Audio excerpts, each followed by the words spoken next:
ખમણી બનાવી? હો બેટા, ખમણી. ખમણી. હા, કેવી રીતે બનાવી? લેણ શીખવાડું તને. જો 2 ચમચી છે ને તેલ લઈ લીધું, 2 ડોકલી. હવે ગરમ થવા દેવાનું એના. બરાબર. પછી ગરમ થાય એટલે બધું ગરમ થાય ને એટલા આવે ને કે આદુ સેવા છે આમાં બધા ઝેર કરી દેવાનું એકદમ. આમ ઝેર ના કરવો હોય ને આ ખમણનો. ઘેરે આવા ખમણ હું બનાવું, પણ આજ વિદ્યાબેનને હોભરી ગયા હતા ને કાલના હાલ ખાવા એ ખમણ તો બહારથી લાવી તૈયાર લઈ લીધા. તો ના આવે. એકદમ ઝેર કરી દેવાનું. બહારથી ખમણી ક્વોન્ટિટી નહીં આવતી. ખમણી એ લાવી શકીએ, લાવી છીએ આપણે બહાર જ્યાં હોય તો, પણ ઘેર વગી વ્યવસ્થિત ખાવી હોય ને ડીશ ભરી. હા, તો ઘેર જ બનાવો. તો ઘેર જ બનાવો. તેલ ગરમ થાય ને એટલે ના મસ્ત એકે મોટું ના રહેવું જોવે. ભૂકો કરી દેવાનું. કરી દેવાનું. આદુ શેણવાન શેણી લઈએ ને એનું તો એકદમ મસ્ત થઈ જાય એક જ. પણ એ તો ફાવ ના ને. ફાવો ફટફટ શેણાઈ જાય. હા, જો થઈ ગઈ. આવું થઈ ગયું.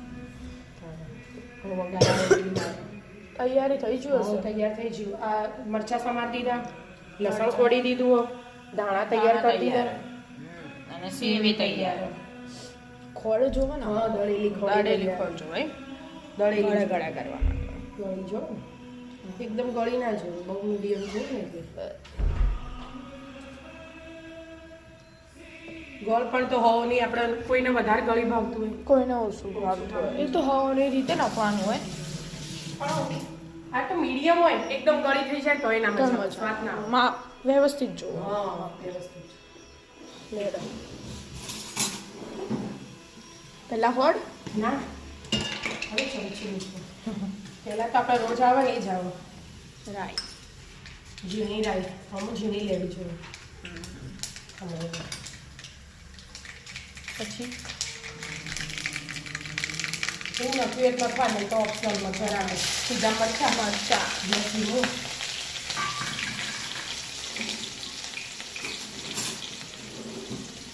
એક બાજુ લસણ. કેટલું લસણ? ભૂખું લસણ. આટલી ચમચી ભરી. લસણ વાળાની ફ્લેવર હોય ને એનો અલગ બરાબર.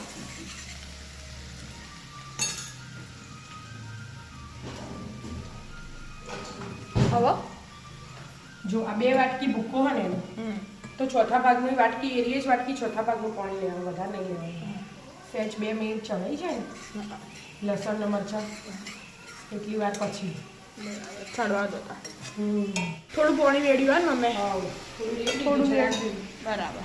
અને થોડી ખોળ, 1 ચમચી દળેલી ખોળ, 1 ચમચી દળેલી ખોળ અને થોડું મીઠું. બરાબર. સ્વાદ અનુસાર બરાબર નાખી દો મીઠું.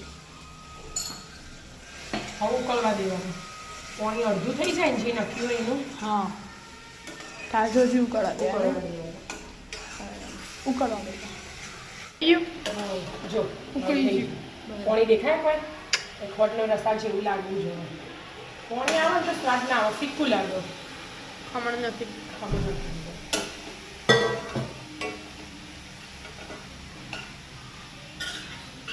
અંદર કાજુ થોડાક, થોડું દ્રાક્ષ અને ધાણા ભંગાર બધું વાટીઓ લઈ જાય.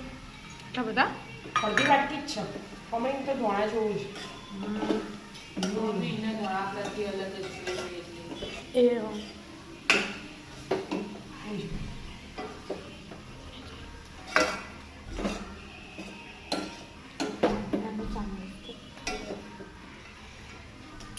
મસ્ત મિક્સ થઈ જાય. ઓહો, ખમણી થઈ ગઈ. સેવે નાખી દો ઉપર. છૂટી થઈ. સેવ ના નાખી બેટા. નહીંતર અવાઈ જાય એટલે સ્વાદ ના આવે.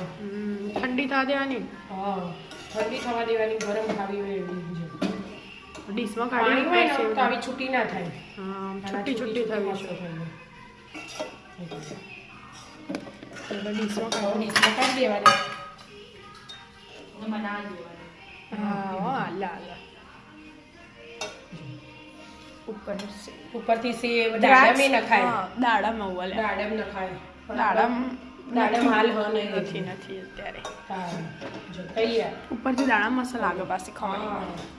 એટલે લાલ આવે ને એટલે કલર ચેન્જ થઈ જાય હા. અને દેખાય મસ્ત અને ખાવામાં સ્વાદી મસ્ત મસ્ત આવે હેડો તા હા.